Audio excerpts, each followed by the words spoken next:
डेमचौक यानी पूर्वी लद्दाख के उत्तर और दक्षिण दोनों में हो रहा है। अगर आप डेप्सैंग की बात करते हैं तो डेप्सैंग प्लेन्स लगभग 16,500 फीट की ऊंचाई पर, यहाँ पर जो भारत के पेट्रोल पॉइंट्स थे, उन पेट्रोल पॉइंट्स पर चीन की सेना भारत को आगे नहीं बढ़ने दे रही थी और उसी तरह चीन की सेना को उसके क्लेम लाइन तक बुर्से के 1 किलोमीटर पहले तक भारत की सेना आगे नहीं बढ़ने दे रही थी। लेकिन यहाँ मॉस्को में प्रधानमंत्री नरेंद्र मोदी और चीन के राष्ट्रपति शी जिनपिंग ने जिस करार पर अपनी सहमति जताई, उसके बाद अब डिसएंगेजमेंट शुरू हो गया है और 28 तारीख तक ये डिसएंगेजमेंट पूरा कर लिया जाएगा।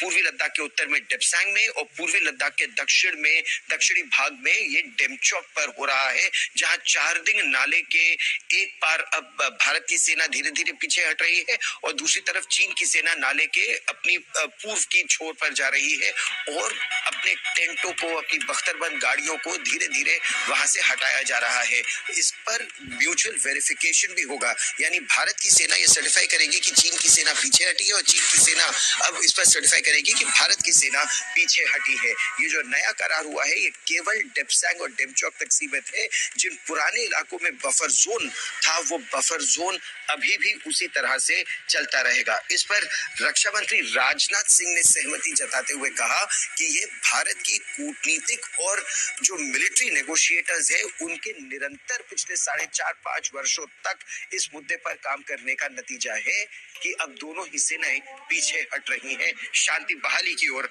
कदम आगे बढ़ा रहे हैं। India and China have been involved in talks both at diplomatic and military levels to resolve their differences in certain areas along the LAC. Pursuant to the talks, broad consensus has been achieved to restore ground situation based on the principles of equal and mutual security. The consensus achieved includes patrolling and grazing to traditional areas. This is the power of engaging in continuous dialogue because sooner or later solutions will emerge. Equal and mutual security जो शब्द रक्षा मंत्री राजनाथ सिंह के हैं ये बहुत जरूरी है। अच्छा, प्रधानमंत्री नरेंद्र मोदी ने भी जर्मनी के चांसलर ओलाफ शोल्ज से बातचीत में इसी बात पर बल दिया कि युद्ध किसी भी परिस्थिति का नतीजा नहीं है।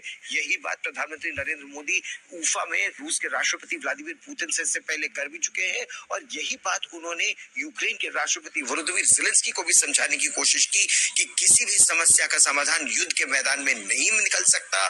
समाधान के लिए डिप्लोमेसी, डायलॉग, शांति, ये 3 चीजें हैं जो बहुत जरूरी है। सुनिए क्या कहा प्रधानमंत्री नरेंद्र मोदी ने।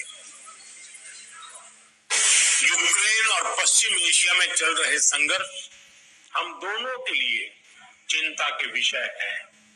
भारत का हमेशा मत रहा है कि युद्ध से समस्याओं का समाधान नहीं हो सकता और शांति की बहाली के लिए भारत हर संभव योगदान देने के लिए तैयार है।